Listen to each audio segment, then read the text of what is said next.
नामांतरण के मुकदमों में कुछ आपत्तियां जो दाखिल होती हैं, उन आपत्तियों में आपत्तिकर्ता ये हवाला देते हैं कि विक्रेता की मानसिक स्थिति ठीक नहीं थी, विक्रेता पागल व्यक्ति है और उसको बहला फुसला करके और बैनामा तहरीर किया गया है, और इस आधार पर नामांतरण की कार्रवाई को रोकने का और उसे निरस्त करने की मांग आपत्तिकर्ताओं द्वारा की जाती है। प्रायः जितने बैनामे होते हैं उनमें जो लगभग जो आपत्तियां ज़्यादातर पड़ती हैं वह मानसिक स्थिति, विक्रेता की मानसिक स्थिति का हवाला दे करके और विक्रेता के पागलपन का हवाला दे करके ज़्यादातर आपत्तियां नामांतरण के मुकदमों में दाखिल होती हैं। और नामांतरण के मुकदमों में इस प्रकार की जो आपत्तियां दाखिल होती हैं उनकी एथेंटिकता क्या है और वह कितनी प्रभावी होती हैं, और उस पर जो राजस्व न्यायालयों में जो मत दिए गए हैं, जो विधि व्यवस्थाएं दी गई हैं, उन विधि व्यवस्थाओं में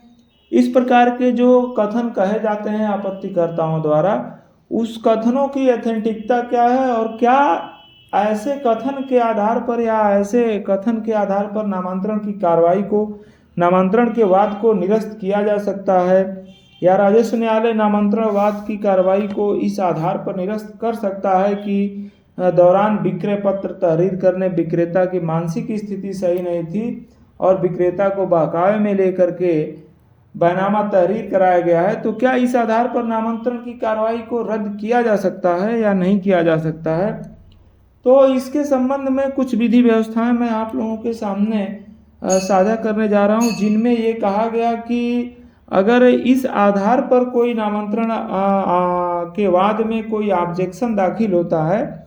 कि दौरान विक्रेता की स्थिति, मानसिक स्थिति ठीक नहीं थी, और यदि आज तक आपने हमारे चैनल को सब्सक्राइब न किया हो तो ऐसी जानकारी के लिए कृपया हमारे चैनल को सब्सक्राइब करें। तो इस स्थिति में अगर कोई आपत्ति ऐसी पड़ती है तो सर्वप्रथम तो ये होता है कि अगर बैनामा तहरीर करने कोई जाता है, बैनामा लिखने उपनिबंधक कार्यालय में कोई भी व्यक्ति जाता है, तो उस बैनामे में विधिवत दो गवाह होते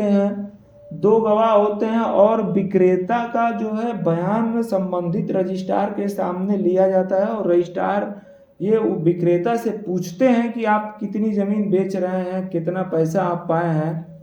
और दो जो गवाह होते हैं उन गवाहों से भी पूछताछ होती है, और पूछताछ के बाद ही उपनिबंधक कार्यालय में नियमानुसार बैनामा जो है तहरीर होता है, पंजीकृत होता है।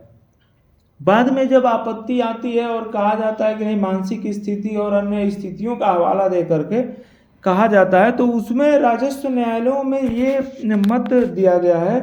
कि आप आपत्ति में ये कह देने से आपके ये माना नहीं जाएगा कि नहीं, विक्रेता की मानसिक स्थिति ठीक नहीं थी या उसे जो है गलत तरीके से बैनामा उससे करा लिया गया। ये केवल कह देने मात्र से नामांतरण की कार्रवाई को रोका नहीं जा सकता है।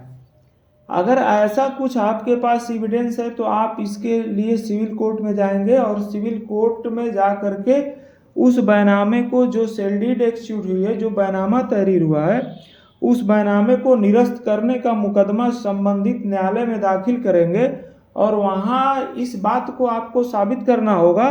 कि नहीं, जो बैनामा तहरीर किया गया तो विक्रेता की मानसिक स्थिति सही नहीं थी और विक्रेता पागल व्यक्ति था, उसे जो है बहला फुसला कर या उसे झांसे में लेकर के बैनामा करा लिया गया है। तो अगर सिविल न्यायालय आपके दावे को मंजूर करती है और उस विक्रय विलेख को अगर खंडित करती है तो उसका प्रभाव तो नामांतरण की कार्रवाई पे पड़ेगा, निरस्त हो जाएगी नामांतरण की कार्रवाई। लेकिन आपत्तिकर्ता अगर नामांतरण के बाद में सिर्फ आ करके सरसरी तौर पर कह रहा है कि नहीं, बैनामे में ये कमी है या ऐसे है वैसे है, तो इस आधार पर नामांतरण के वाद को निरस्त नहीं किया जा सकता है। इसके संबंध में तमाम विधि व्यवस्थाएं दी गई हैं, और जिसमें कहा गया है कि नामांतरण की कार्रवाई जो समरी प्रोसीडिंग होती है, और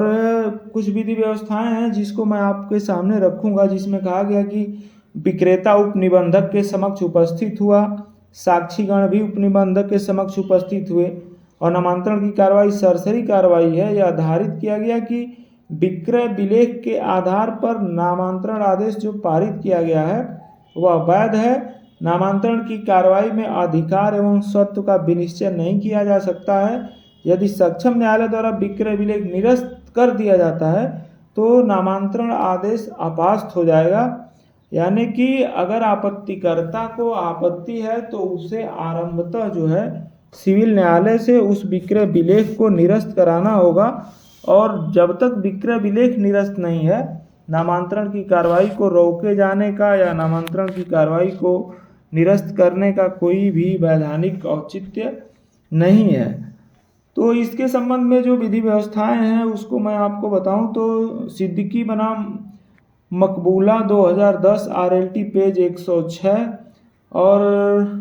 कमलेश बनाम सोनमती 2020 RD पेज 32, मोहम्मद फरकान बनाम फरमुदा 2020 RD पेज 33 और ऐसी तमाम विधि व्यवस्थाएं हैं जिसमें आप देख सकते हैं, जिसमें माननीय न्यायालयों ने ये कहा कि नामांतरण की कार्रवाई एक समरी प्रोसीडिंग है और इसको आप नहीं रोकेंगे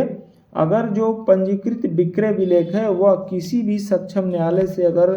निरस्त नहीं किया गया है तो उसके आधार पर जो है आपको नामांतरण आदेश पारित करना चाहिए।